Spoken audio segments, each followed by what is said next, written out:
I sold your car collection, Margaret announced, sweeping into my garage with the confidence of someone who thought they held all the cards. It's for a family emergency. The buyer will be here tomorrow. I stood there, surrounded by the vintage beauties I'd spent 15 years collecting: a 1967 Mustang Fastback, a 1963 Corvette split window, a 1970 Dodge Challenger, and my pride and joy, a 1965 Shelby Cobra. Each car represented years of restoration work, countless hours in this very garage, and memories that went far deeper than metal and chrome. My name is Alexandra Carter. At 35, I'd built what many considered one of the finest private vintage car collections in the state. What my mother-in-law didn't know was that these cars weren't just expensive toys. They were my livelihood. The family needs the money, Margaret continued, mistaking my silence for shock. Thomas's business is struggling, and as his mother, I had to do something. Thomas was my husband's brother, known for his failed business ventures and inability to manage money. I ran my hand along the Mustang's hood, feeling the cool metal beneath my fingers. "How much did you sell them for?" I asked calmly. Margaret's smile widened. $800,000 for all four. The buyer thinks he's getting a bargain, but it's enough to save Thomas's business. I had to bite back a laugh. $800,000 for a collection worth well over $3 million? But Margaret didn't need to know that. Not yet. "That's wonderful," I said, watching confusion flicker across her face. She'd expected tears, protests, maybe even a confrontation. Instead, I was agreeing with her. "Well, yes, it is," she said, suddenly uncertain. "The buyer will be here at noon tomorrow. I'll need the keys and paperwork." I nodded, walking to my workbench where I kept the car's documents. "Of course. Family first, right?" Margaret's triumphant smile returned. "Exactly. I knew you'd understand once you thought about it. After all, these cars just sit here most of the time. At least now they'll serve a purpose." If she only knew how many purposes they'd already served. Later that evening, as I sat in my home office, I made a phone call. "Hey, Jack, it's Alex. Remember that offer you made last month? Is it still open?" Jack Phillips, curator of the National Automobile Museum, had been trying to acquire my collection for their upcoming vintage racing exhibit. His offer had been generous, not just financially, but also including a position as the museum's head restoration specialist. "Alex, of course the offer stands," Jack replied. "Having your collection and expertise would be invaluable to us." I smiled, thinking about Margaret's face tomorrow. "Good, because I have a story you're going to love." You see, what Margaret didn't know when she sold my cars was that each one was already under contract with the museum. The paperwork had been signed last week, and the cars were technically museum property, with me retaining possession until the exhibit opened. Her illegal sale wasn't just void, it was fraud. I could have stopped her immediately, could have shown her the museum contracts and ended her scheme. But years of her interference, her constant prioritizing of Thomas over everyone else, her dismissal of my passion as a hobby, had taught me something valuable. Sometimes, the best revenge is letting someone walk right into their own trap. The next morning, I waited in the garage, keys and paperwork ready. Right on schedule, Margaret arrived with Thomas and a man I assumed was their buyer. "Alexandra, this is Mr. Peterson," Margaret said, practically glowing with satisfaction. "He's very excited about the collection." "I bet he is," I replied, watching as Mr. Peterson circled the Shelby Cobra with appreciative eyes. "These are absolutely stunning," he said, reaching for the keys I held. "The paperwork's all ready?" I smiled, handing over not the ownership documents Margaret had expected, but copies of the museum contracts. "Everything's right here." I watched as Mr. Peterson's expression changed from excitement to confusion to shock as he read. Margaret, noticing his reaction, hurried over to peek at the papers. "What's wrong?" she demanded. "What are these?" "These cars," Mr. Peterson said slowly, "appear to be the property of the National Automobile Museum. Any private sale would be illegal." The color drained from Margaret's face. "That's impossible." "Alexandra, what is this?" "This," I said, pulling out my phone to record their reactions, "is what happens when you try to sell something that isn't yours to sell." Thomas started backing toward the door, but I wasn't done, not by a long shot. The best part of my plan was still to come, and I wanted to make sure they all understood exactly what they'd walked into. But these are just cars. Margaret sputtered, her perfectly manicured hands shaking as she gripped the museum contracts. You can't possibly. This must be some kind of joke. I walked over to the Corvette, running my hand along its pristine chrome trim. Actually, Margaret, this joke is worth about $3 million. And that's before we factor in the federal charges for attempting to sell protected museum pieces.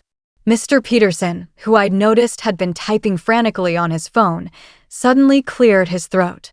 I think there's been a terrible misunderstanding. I should go. Please stay, I said calmly. The museum's legal team will want to speak with you about your involvement in this attempted fraud. Thomas, who had been inching toward the door, froze. Legal team. Oh, yes, I smiled, pulling up the security camera feed on my phone.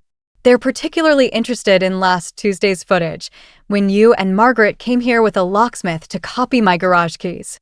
Tampering with museum property is a serious offense. Margaret's face went from pale to scarlet. You set us up. You knew we were trying to help Thomas, and you laid a trap. No, Margaret, you set yourself up, I said. I give you plenty of chances to ask about the cars, to show even a hint of respect for what I do. Instead, you broke into my garage, arranged an illegal sale, and tried to steal my life's work, all to bail out Thomas's fifth failed business venture. The sound of approaching vehicles made everyone turn. Through the garage windows, we could see 3 cars pulling up, Jack Phillips from the museum, my lawyer Emma Stevens, and a police cruiser. You called the police? Thomas whimpered, looking more like a scared child than a 40-year-old man. Actually, that was me, Mr. Peterson admitted. I'm not really a buyer. I'm an investigator for the Insurance Crime Bureau. We've been watching your pattern of suspicious business dealings for months, Mr. Carter. Margaret staggered backward, bumping into the Mustang. This can't be happening. We're family. Family? I laughed, but there was no humor in it.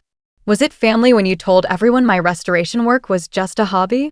When you convinced James to cancel our wedding because you thought I wasn't good enough for your precious son? Thank God he had the spine to stand up to you then. Jack Phillips entered the garage first, followed by Emma and 2 police officers. His eyes went straight to the cars, checking for damage. They're fine, Jack, I assured him. Though they tried to sell the whole collection for $800,000. Jack's eyebrows shot up. 800? Do they have any idea what the Cobra alone is worth?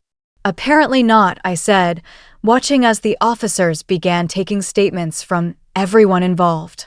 They also didn't know about the restoration business I run, or the museum contracts, or the fact that these cars have been featured in major automotive magazines.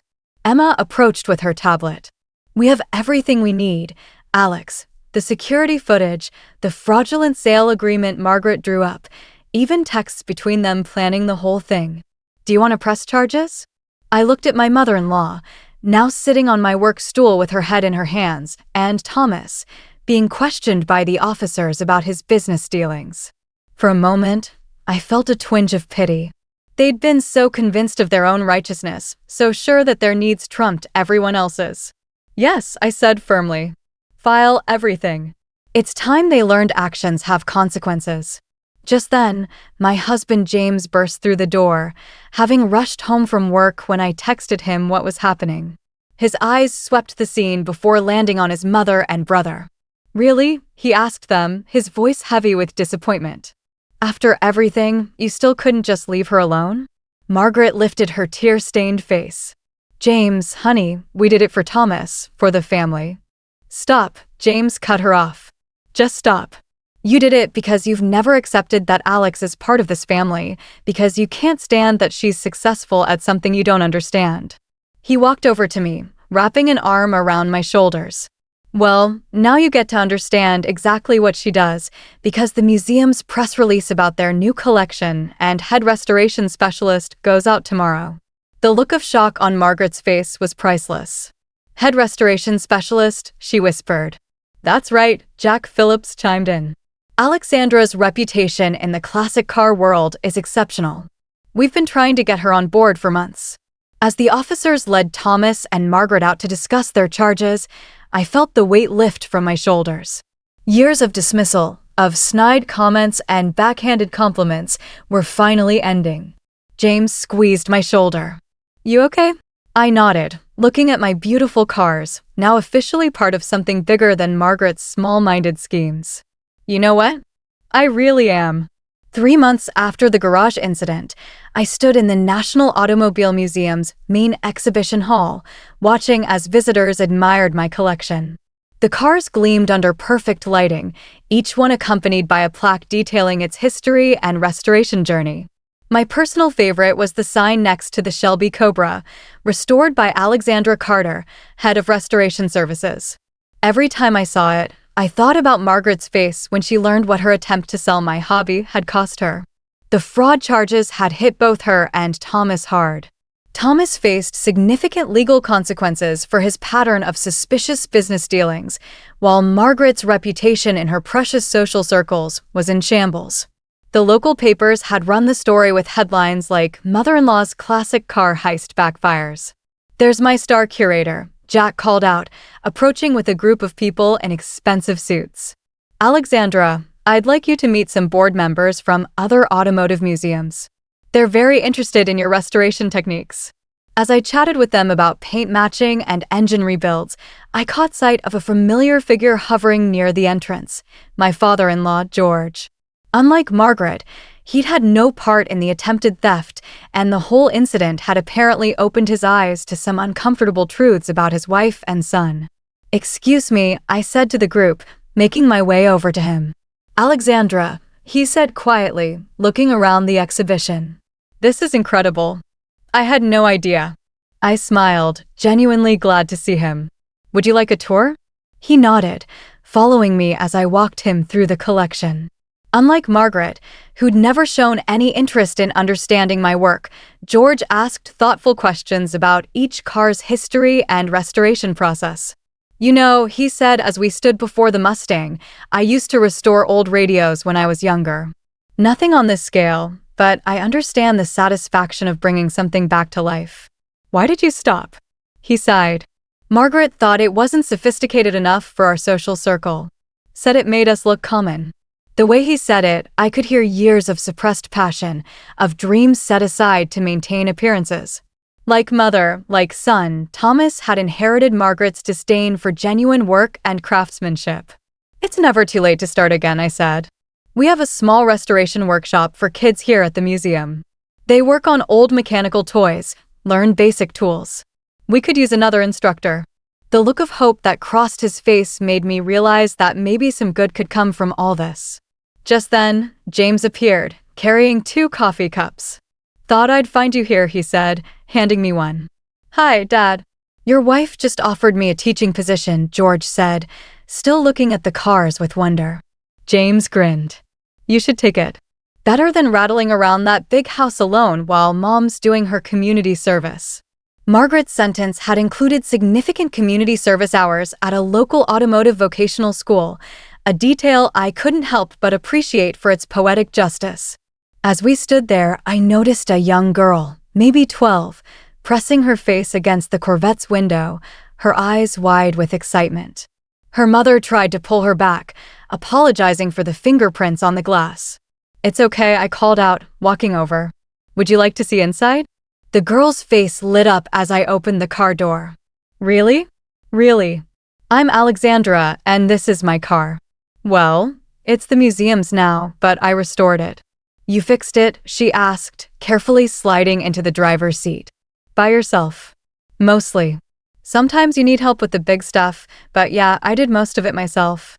Her mother watched with interest. She's always taking things apart, trying to fix them. I never know whether to encourage it or not. I thought about Margaret, about all the dreams she dismissed as inappropriate or unsuitable. "Encourage it," I said firmly. "Here's my card. We have youth workshops every Saturday."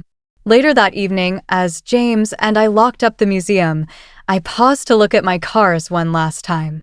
They looked different here, more prestigious maybe, but still mine in all the ways that mattered. "Penny for your thoughts?" James asked, wrapping his arms around me from behind. Just thinking about how things work out, I said. Your mom tried to take all this away, but instead, she gave me a bigger platform, a chance to help kids like that girl today. And Dad, James added. I haven't seen him this excited about something in years. I turned to face him. You know what the best part is? Margaret's community service starts next week. Wait until she finds out she'll be assisting my youth workshop program. James laughed. You didn't. I did. After all, she's always talking about the importance of family. Now she gets to help her father-in-law teach kids about restoration work. As we walked to our car, I couldn't help but smile. Sometimes, the best revenge isn't about getting even. It's about building something better from the wreckage of someone else's mistakes. Margaret had tried to tear down what I'd built, but instead, she'd helped me create something even more meaningful. And that was worth more than all the vintage cars in the world.